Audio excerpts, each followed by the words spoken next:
Europe 1, 11h, 13h, Pascal Praud et vous. En France, de plus en plus d'hommes recourent à la vasectomie, cette contraception masculine qui consiste à bloquer les spermatozoïdes. On réalise une ligature des canaux qui les transporte depuis les testicules. Alors, c'est vrai que le nombre a explosé parce qu'on est passé de 1940 interventions à 2010 à plus de 30 000 en 2022. Ça reste quand même que 30 000 hommes, bien évidemment.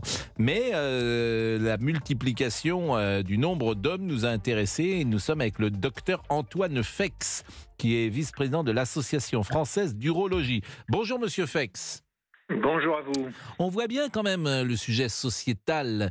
J'imagine que l'homme qui vient dans votre cabinet ou qui se fait opérer, c'est parce que le monde a changé et que ce n'est pas aux femmes forcément de porter la contraception. Elle peut être aussi partagée par les hommes. Ce qui est très bien. Oui, c'est tout à fait la réalité. C'est-à-dire qu'avant, la contraception, c'était un problème de femme, et maintenant, c'est un problème de couple.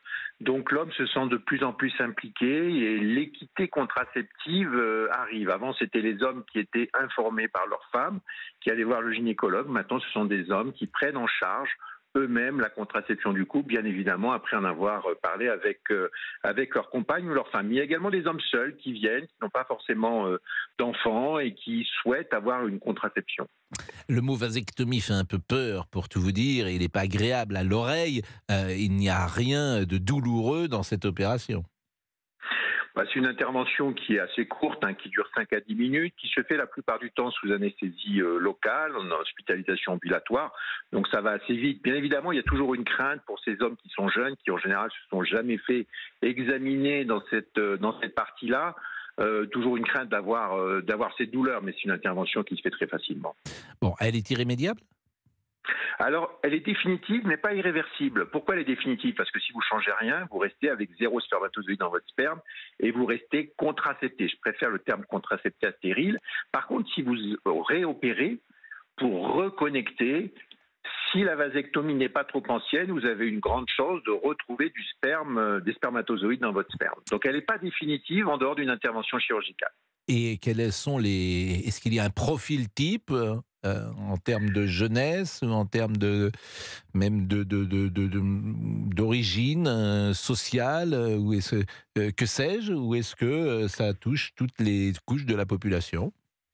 Alors, le profil type, je dirais avant les années 2010, c'était l'homme de plus de 35-40 ans avec 2 ou 3 enfants et sa femme, compagne, qui ne supportait plus la contraception. Maintenant, il n'y a plus de profil type. C'est les hommes de 35-40 ans, les hommes de 30 ans, voire même moins, qui ont 0, 1, 2, 3 enfants avec leur partenaire qui ne souhaitent plus forcément prendre une contraception ou qui en ont marre d'avoir une contraception qui leur fait mal, qui en ont marre du stérilet, qui ne veulent plus les préservatifs. Donc, il n'y a plus réellement de profil type. C'est en général plutôt quand même un homme qui est d'un niveau social moyen à élevé plutôt. C'est pour ça que je posais la question, parce que c'est assez intéressant de voir ces changements de société et dans quelle couche de la population ils peuvent pénétrer. Donc j'imagine que quelqu'un qui vient vers vous, il y a un échange quand même. Vous lui demandez, vous voulez être sûr de sa motivation, vous expertisez un peu sa demande, j'imagine, Monsieur Fex. Bien sûr. Alors, il y a une législation. La législation actuelle, c'est que vous devez voir le patient et vous devez éventuellement ou pas accepter à sa demande à la première consultation. Et ensuite, il y a un délai de réflexion obligatoire de 4 mois. C'est-à-dire que vous ne pouvez pas prendre la décision définitive avant une deuxième consultation. Et à ce moment-là, vous pouvez faire le geste. Bien évidemment, vous le prévenez que c'est une intervention qui est définitive, même s'il y a ce côté non irréversible après avec une intervention chirurgicale. Vous lui proposez également une autoconservation du sperme au cas où il change d'avis, parce que c'est plus simple que de se faire opérer. Alors très souvent, les hommes pensent que c'est pas très logique de conserver son sperme quand on veut plus d'enfants, mais c'est quelque part, pour certains hommes, une forme d'assurance.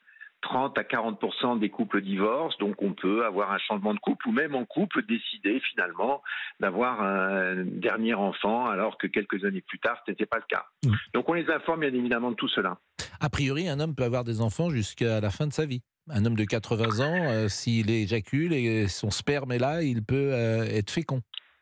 Alors, le syndrome Charlie-Chaplin n'est pas pour tout le monde quand même. On sait que le sperme, classiquement, on pense que les femmes ont forcément une fertilité qui diminue, ce qui est la réalité, mais les hommes aussi quand même. Les hommes ont une fertilité qui diminue à partir de 40 ans, alors moins vite bien évidemment que les femmes, mais il y a quand même beaucoup d'hommes à partir d'un certain âge qui sont stériles, hein, même s'ils ont encore quelques spermatozoïdes. Ah oui, je pensais voilà, après, que vous pouvez...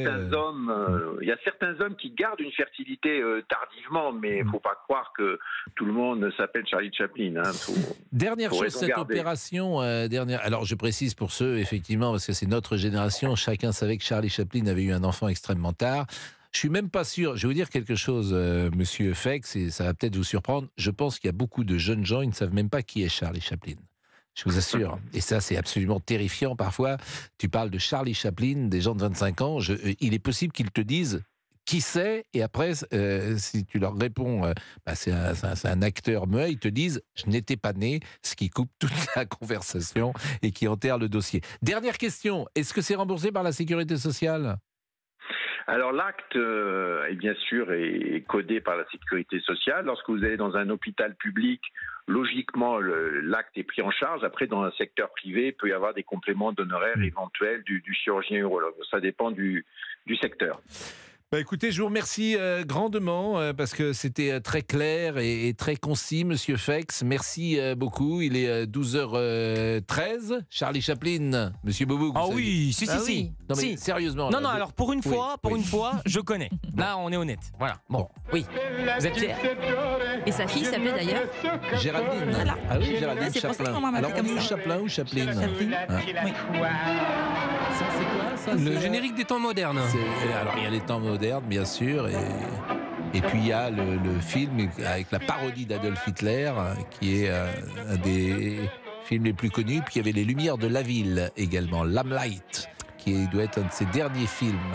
Il est mort en Suisse, Charlie Chaplin. Je crois qu'il est mort un 31 décembre, ou il est mort un soir de Noël, ou un 25 décembre. On a une belle surprise après la pub. Oui. C'est Jessie Garonne qui arrive ? Pas tout à fait. On sera avec le champion du monde 2024 du cri de la mouette. Et non, c'est pas une blague. Steven Seagal. C'est une émission vraiment intéressante. Je pense à tous les anciens d'Europe 1. J'ai parlé d'André Arnaud tout à l'heure, Jacques Paoli, et qui, là où ils sont, nous écoutent peut-être, et ils entendent leur antenne dévoyée maintenant par le cri de la mouette. Et ça vous fait rire. Non mais ça va être génial, croyez-moi. Mais, j'en suis sûr. C'est le champion du monde de cri de la mouette. Exactement, il sera avec nous. Oui. Bon, je vous remercie. Vous écoutez Pascal Prévost sur Europe 1. Au 01 80 20 39 21.